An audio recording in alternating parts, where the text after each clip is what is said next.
love by subscribing to our YouTube channel. Just click the subscribe button and the bell button to get notification on new video uploads. Thanks.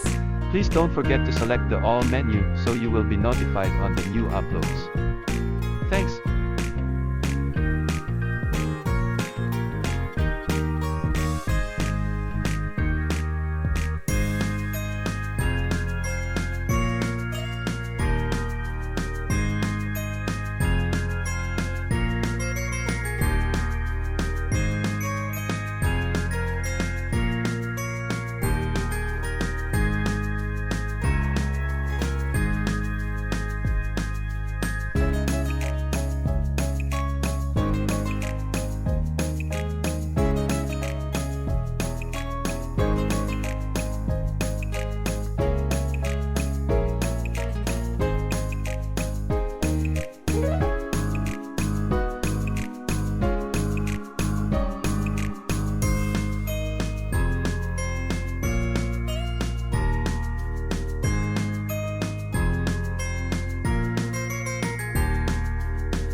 Click the subscribe button and the bell button to get notification on new video uploads. Thanks.